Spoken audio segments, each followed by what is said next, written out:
all hearts for the heart quilt we're going to make today. Let's grab your layer cakes and make the love chain quilt today.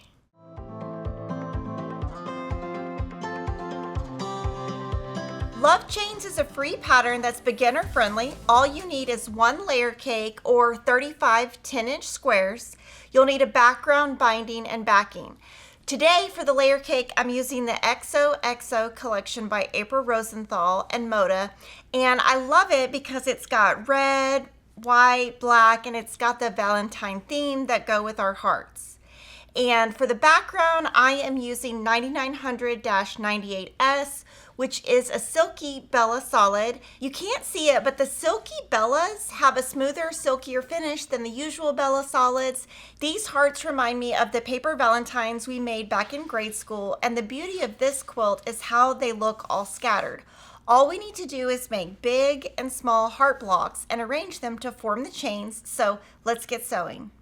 So download the free Love Chains pattern at Fat Quarter Shop and go to page 3, and I'm going to show you how to make the large unit, which is right here.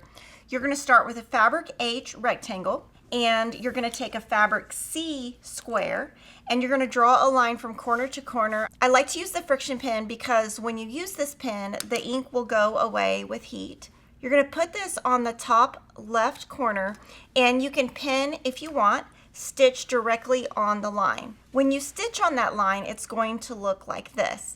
Now, we used red thread just so you could see the line really nice, but in reality, I would use color 2024, which is a white aurifil.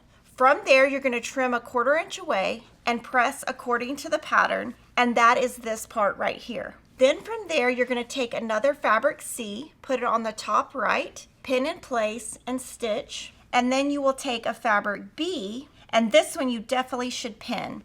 And you're going to stitch directly on those lines, and it's going to look just like this. From here, you're going to trim a 1/4 inch away and a 1/4 inch away and press according to the pattern, and this is going to be your left large heart unit. Now my tip for you here is when you started, your rectangle was 4.5 by 8.5.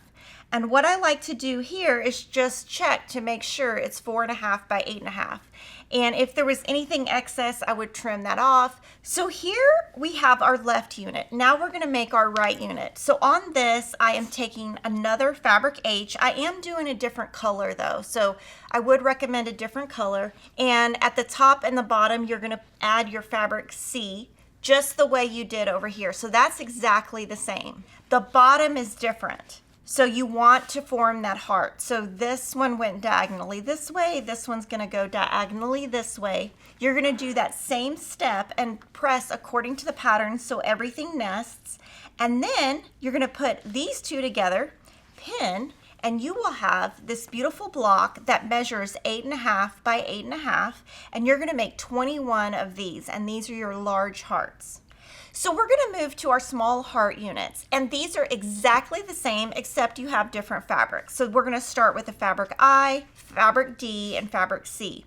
So you're going to take your fabric I and you're going to add a fabric D, and you're going to do that same technique. Top left, stitch on the line, trim a 1/4 inch away and press. Your fabric C is going to go that same direction as your left unit did in the large, and then you're going to add this.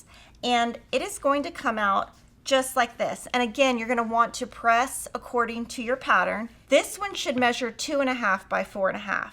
Then what you'll do is do that same exact thing on the right, except change the direction of the fabric C. Then you're going to sew these two units together with a 1/4 inch seam, and you're going to be making 42 of your small heart units. So now that we have our small hearts, we need to create a bigger block. So you're going to take 2 heart units, 2 fabric A squares, sew with a 1/4 inch seam, press, and then sew with a 1/4 inch seam and press.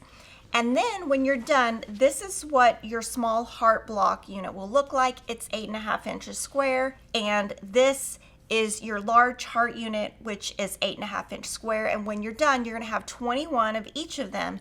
And now we can lay our quilt out. Now you're going to move to page 4, which is where we assemble our quilt. And there are so many possibilities here. And I wanted to kind of talk about that. We've got your large heart block, and your small heart block. And in between there, you have sashing in between the blocks and also between the rows. And I wanted to show you some options. Some of the rows start with a large heart. Some of the rows start with a small block, so you'll be making a different amount of rows for each, and that is all on page 4. But if you want to think outside the box, you could just make one row, and that could be a table runner. You could make this quilt with all large hearts. You could make this quilt with all small hearts and create a circle by doing 2 blocks this way and then 2 blocks this way, and that would create a secondary heart. So remember, anytime you're looking at a pattern, especially a free one, have fun, change it up, and there's so many possibilities with this free pattern called Love Chains. We quilted this quilt with a pantograph called Hearts in Bloom. It's a meandering floral with hearts added in, and the thread is white to match the background. And all the red and black prints have enough white that the white will blend in with them. And then also that white thread looks really nice also on the back. So when I'm trying to pick a thread color for my pantographs, I always want something that's going to blend in and not stick out. We hope you love this free Love Chains pattern. And if you also want other free heart patterns, we have the jelly glazed hearts also available free at Fat Quarter Shop. Make sure you subscribe so we can bring you lots of free patterns, and I'll see you next time.